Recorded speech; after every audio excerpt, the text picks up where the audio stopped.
Picture this. It's a bitter February morning in 1869, and the ancient stones of Westminster Abbey echo with the scrape of pickaxes, and the heavy breathing of workmen flickering torchlight throws, dancing shadows across Gothic arches. As Dean Arthur Stanley peers down into a freshly opened void beneath the marble floor. The air is thick with centuries of dust and something else, the unmistakable, cloying scent of decay that has been trapped in darkness for over 200 years. In his hands, Stanley clutches detailed architectural drawings and burial records that contradict each other. Somewhere in this labyrinth of vaults lies the lost tomb of King James I. But what he's about to discover will reveal far more sinister secrets about the treatment of royal remains. Secrets that will make your skin crawl and forever change how you think about the glorious history of England's monarchs. Before diving into these forgotten stories of survival and suffering, if you enjoy learning about the hidden truths of history, consider hitting that like button and subscribing for more content like this. And please comment below to let me know where you're listening from. I find it incredible that we re-exploring these ancient stories together from different parts of the world connected across time and space by our shared curiosity about the past. Let's go back to where this dark tale truly begins. Not in 1869, but on a cold March morning in 1603 at Richmond Palace. Queen Elizabeth I lay speechless on the floor for 4 days before her servants finally managed to settle her into bed. The woman who had defied the Spanish Armada, who had danced until dawn and dazzled foreign ambassadors with her wit, was now a pathetic figure clinging to life with the desperate grip of someone who knows that to lie down is to never rise again. Elizabeth's emotional and physical ailments escalated to the point that she took to standing in a bedchamber up for 15 hours without assistance before collapsing onto the floor, which her ladies-in-waiting had covered with cushions. Think about that for a moment. The most powerful woman in Europe reduced to standing motionless for hours, too terrified to rest because some primal instinct told her that horizontally meant death. Her ladies-in-waiting had covered the floor with cushions. They knew what was coming. They were waiting for their queen to fall. The courtiers whispered about strange omens. Elizabeth South, well. A lady-in-waiting reported that the queen was haunted by visions of her frail body, and that a playing card with a nail through its head was found on the queen's chair toward the end of her life. A playing card with a nail through its head. Imagine the psychological torture this represented to a woman who had spent her entire life believing she was chosen by God to rule by this point in her life. The Virgin Queen was anything but the glittering icon of royal propaganda. She had lost most of her teeth, suffered hair loss, refused to be attended to and bathed. The courtiers, who had once competed for attention, now recoiled from the stench of an unwashed body and the sight of blackened gums where once had been the pearly smile that had captivated Europe. When Elizabeth finally died on March 24, 1603, something disturbing happened that would fuel centuries of speculation. The Queen's Lady of the Bedchamber refused to allow Elizabeth's body to be subject to a post-mortem. Some argue that this was a way to safeguard the Queen's reputation as a virgin. But why would they refuse? What were they hiding? Was it simply to preserve the myth of the Virgin Queen? Or was there something more sinister? Something about Elizabeth's body that they couldn't allow the world to see? The funeral procession that wound its way through London on April 28, 1603, was a spectacle that brought grown men to tears. Elizabeth's coffin was carried from Whitehall to Westminster Abbey on a hearse drawn by horses hung with black velvet. The coffin was covered in a rich purple cloth, topped with the effigy of Elizabeth, with a scepter in her hands and a crown on her head. That effigy, the painted wooden figure dressed in royal robes, was so lifelike that mourners gasped when they saw it. At the funeral, an effigy of Elizabeth I was placed on top of her lead coffin. Dressed in royal robes, the effigy was so lifelike that it made mourners gasp. It was as if Elizabeth herself was lying there, still wearing her crown, still clutching her scepter, refusing to let go of power, even in death. Westminster was surcharged with multitudes of all sorts of people in their streets. Houses, windows, leads, and gutters that came out to see the obsequious. And when they are held, her statue lies upon the coffin. There was such a general sighing, groaning, and weeping as the like has not been seen or known in the memory of man. Her body was encased in lead within the wooden coffin, and first buried in the vault of her grandfather, King Henry VII. Underneath this monument in the abbey-led coffins were the royal standard. They were supposed to preserve the body and contain any unpleasant odors. But as will be discovered, lead coffins had their own sinister secrets. 3 years after Elizabeth's death in 1606, something happened that revealed the cold political calculations that governed even royal burials. Elizabeth's successor, King James I, had Elizabeth's remains moved to join those of her half-sister Mary in the north aisle of Henry VII's chapel in Westminster Abbey. Think about the symbolism here. Elizabeth and Mary, two sisters who had lived in bitter opposition, one Catholic, one Protestant, one who had burned hundreds of heretics, one who had executed a rival queen. In life, they had been enemies in death. James I literally stacked one on top of the other. Elizabeth's coffin was placed above that of Mary in a vault below a new white marble monument ordered by James and made by sculptor Maximilian Colt and painted by Jan Decrypts. The tomb bore only Elizabeth's effigy and inscriptions about Elizabeth's reign. Mary, who had ruled for 5 bloody years, was reduced to a footnote, literally buried beneath her sister's glory. The inscription tried to put a diplomatic spin on this uncomfortable arrangement. Partners in throne and grave. Here we sleep. Elizabeth and Mary, sisters in the hope of the resurrection. But the reality was far less peaceful. Elizabeth's massive lead coffin, weighing hundreds of pounds, was simply placed on top of Mary's coffin, creating a grotesque double-decker tomb that would remain undisturbed for more than 2 centuries. By the 1860s, Westminster Abbey faced a problem that would lead to one of the most extraordinary archaeological adventures in British history: the exact location of King James.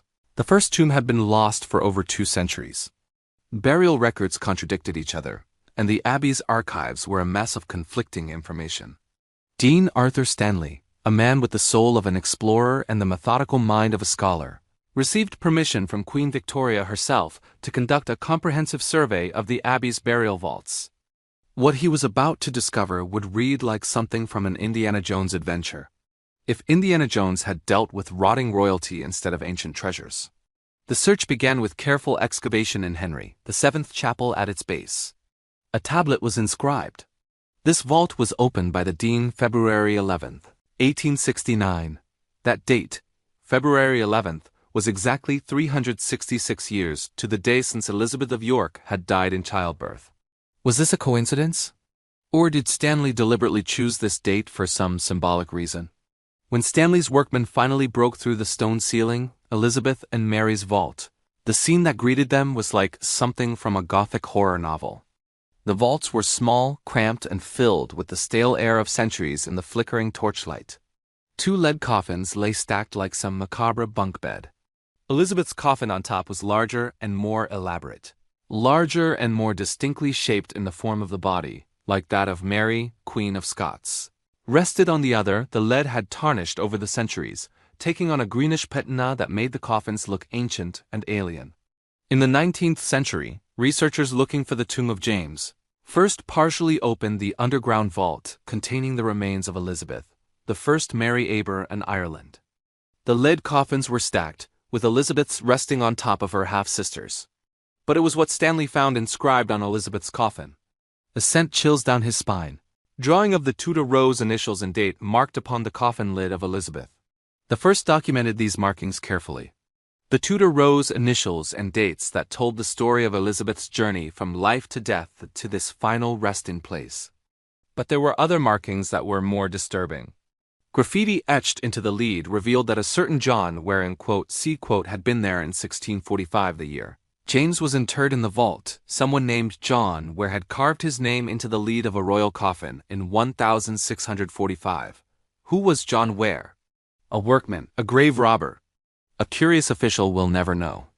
But his graffiti tells us that royal vaults weren't as secure as the authorities claimed. What else might they have done while they were down there? The possibilities are disturbing.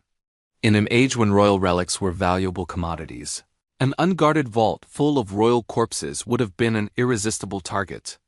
Now we need to talk about something that the Victorian accounts delicately avoided: the smell.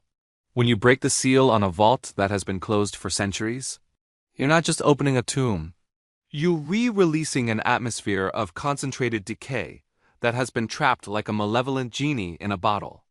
Elizabeth Southwell also reported that the Queen's cess corpse was so full of noxious vapors that it exploded in her lead coffin, while Southwell was later deemed an unreliable source. The claim about bodily gases and lead coffins wasn't entirely far-fetched. Lead coffins, for all their supposed advantages, could become pressure cookers of putrefaction when organic matter decomposes in a sealed environment that produces gases, methane, hydrogen sulfide, ammonia, and dozens of other compounds in a wooden coffin. These gases can escape through the wood and the lead coffin. They build up pressure until something gives way.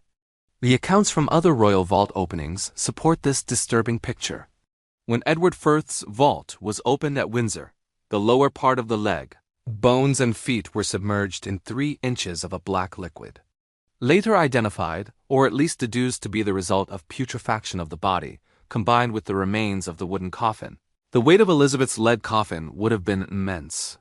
A modern royal lead-lined coffin can weigh over 500 pounds, requiring 8 pallbearers instead of the usual 6. Elizabeth I's coffin, with its thick lid walls and royal proportions, would have been similarly massive. Now imagine that weight pressing down on Mariel's coffin below. For over 260 years, Elizabeth's remains literally crushed down on her sisters, creating a grotesque sandwich of royal decay that no amount of ceremony or dignity could make less disturbing. Elizabeth and Mary's story fits into a broader, deeply disturbing pattern of how royal remains were treated in Britain. The dead, no matter how powerful they had been in life, became pawns in political games that continued long after their hearts had stopped beating also in Westminster Abbey. King Edward the Confessor, as coffin was moved to a new shrine and opened by a curious Henry II in 1163. Edward was discovered with his long white beard intact and still dressed in cloth of gold with an embroidered mitre on his head and purple shoes on his feet. The pilgrim's ring, Edward Wall, was taken by Henry II as a relic, and the cloth of gold turned into 3 splendid copes long cloaks. This casual desecration of royal remains wasn't unusual, it was standard practice. Medieval and Renaissance monarchs routinely moved, examined, and even plundered the tombs of their predecessors. During research, I discovered the disturbing tale of what happened to the body of Duke Humphrey of Gloucester. His tomb at the Abbey Church of St. Alban was regularly visited by women who believed the embalming fluid used had magical properties to cure wrinkles. The sexton made a small fortune selling thimbles of the potions, and physicians even took away samples for experimentation. Eventually, the liquid ran out and visitors took Humphrey's nails and hair until only a few small bones remained. The traffic in royal body parts was a thriving business. Hair, teeth, bones, even embalming fluid. Anything that had once been part of a king or queen could be sold to collectors, physicians, or people who believed in the magical properties of royal remains. In 1784, the church wardens of St. Mary's and Bury St. Edmunds removed the altar monument of King Henry, the 7th daughter, Mary Tudor, the French queen. Quite unnecessarily, they opened her coffin and found her hair was perfectly sound and of considerable length, some 2 feet long and of a beauteous golden color. The tomb of King Richard II was opened in 1871 during restoration work, and the skeleton was found to be nearly perfect. Several relics were taken from the tomb and were later found in a cigarette box in the basement of London's National Portrait Gallery. The contents of the box, dated the 31st of August, 1871, included fragments of wood from the coffin, as well as some fabric and leather from one of the royal gloves. A cigarette box full of royal body parts sitting in a basement for decades. This is what happened to kings and queens once they were safely dead and unable to defend themselves. Perhaps one of the best-known stories is of poor Queen Catherine of Valois, whose corpse was shown to visitors on payment to the staff at Westminster Abbey. For centuries, her remains were displayed in a wooden coffin that was opened for tourists who paid a p-staff for the privilege of viewing a royal corpse above the vaults where Elizabeth and Mary lay stacked like cordwood. James I had erected a monument that was as much propaganda as a memorial. The monument showed Elizabeth in all her glory, crown scepter, royal robes. But an image discovered circa 1618 to 20 shows the Queen wearing an ermine-lined crimson robe with a blue orb in her hand, the colored dress and flesh coloring on her face. The 4 lions at each corner of the effigy were gilded. No trace of this color now remains. This painted effigy was a lie made of marble and pigment. It showed Elizabeth as she wanted to be remembered. Powerful, beautiful, eternal. Below, in the darkness of the vault, the reality was far different. The woman who had once commanded fleets and terrorized kings was reduced to whatever remained inside, a lead box stacked on top of her sister like luggage in a storage room. Stanley's published account was written for Victorian sensibilities, which meant he had to be discreet about certain details. But reading between the lines of his careful prose, we can infer what he really encountered in that vault. The upper one, larger and more distinctly shaped in the form of the body, like that of Mary Queen of Scots, rested on the other. That phrase, distinctly shaped in the form of the body, is telling. It suggests that Elizabeth's lead coffin had maintained its human outline, that the lead had been molded around her corpse and had preserved that shape even after 2.5 centuries. The Victorian obsession with propriety meant that certain observations would never have made it into the official record, if there had been any, evidence of unpleasant odors, visible damage to the coffins, or signs that decomposition had not proceeded as expected. Stanley would have noted it privately, but never published such details. Elizabeth's story doesn't end with Stanley's examination. Even after death, she continued to be a political symbol manipulated by those in power. In 1975, nearly 4 centuries after her death, the gilded collar with a representation of the Burgundy, or Three Brothers, pendant was added in 1975 and made by Mrs. H.T. Hughes. Someone decided Elizabeth's effigy needed updating and needed more jewelry to maintain her royal image. If you could somehow descend into Elizabeth's vault today, what would you find? The lead coffins would still be there, still stacked in their original configuration. But lead is soft and time is relentless. After more than 4 centuries, those coffins would show signs of their age: corrosion, compression, possibly even structural failure. The inscription Stanley documented the Tudor rose, the initials. The dates would still be visible on the lead like signatures in a guest book from the land of the dead. The graffiti left by John, where in 1645, would still be there too. A reminder that even royal tombs aren't truly secure. Perhaps the most profound truth revealed by Elizabeth's story is that death is the great equalizer. No amount of lead, no thickness of stone, no beauty of monuments can ultimately protect anyone from the simple biological reality of decay. Elizabeth, who had commanded the seas and defied the Pope, was reduced to whatever remained in the lead box, subject to the same forces of decomposition as the humblest peasant. The Virgin Queen, who had never submitted to any man in life, was ultimately conquered by time, gravity, and the basic chemistry of organic decay. The woman who had been too proud to marry became intimately connected to her despised sister. Their remains literally intertwined in a grotesque parody of sisterly affection. The real stinking coffin in this story isn't just Elizabeth's lead casket. It's the entire system that treated royal remains as political props rather than human dignity. The stench isn't just the smell of decomposition. It's the moral odor of a society that couldn't let even the dead rest in peace. Every time Elizabeth's remains were moved, examined, or disturbed, it revealed something ugly about the living. James, the first attacking the sisters, showed his casual disregard for their humanity. The graffiti carvers of 1645 showed the vulnerability of even royal dignity. Stanley's Victorian examination showed the era's obsession with scientific curiosity over human respect. And today we tell this story as entertainment, reducing real human remains to historical curiosities. We're still not letting Elizabeth rest in peace. We're still treating her death as a commodity, still consuming the details of her decay for our own amusement. In the end, Elizabeth, the first who had fought so hard for freedom, who had defied every attempt to control her, ended up in the most confining prison of all. Not marriage to Philip of Spain, not execution like her mother, but a lead box and a stone wall stacked on top of her sister, unable to move, unable to speak, unable to escape. The woman who had said, "I may have the body of a weak and feeble woman, but I have the heart and stomach of a king," discovered that even the heart and stomach of a king are no match for time, chemistry, and the cold political calculations of those who outlive you. As you walk through Westminster Abbey today, remember that beneath your feet lie not just the glorious monuments to England's greatest queen, but the disturbing reality of what happens when power dies. The beautiful marble effigy above ground tells one story, the story of eternal glory and royal dignity.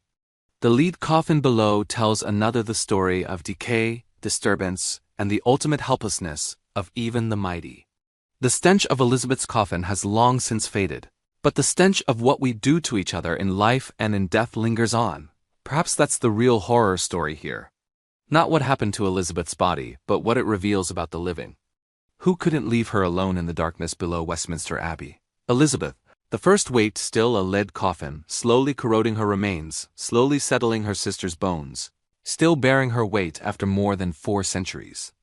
The Virgin Queen, who never bowed to any man in life, lies forever horizontal in death, finally conquered by the one force that no amount of royal power could defeat: time itself.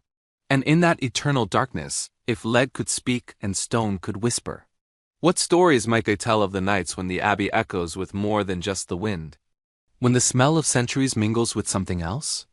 Something that reminds us that beneath all the marble and pageantry and royal dignity, we are all, in the end, just flesh and bone waiting our turn to feed the darkness that claims us all.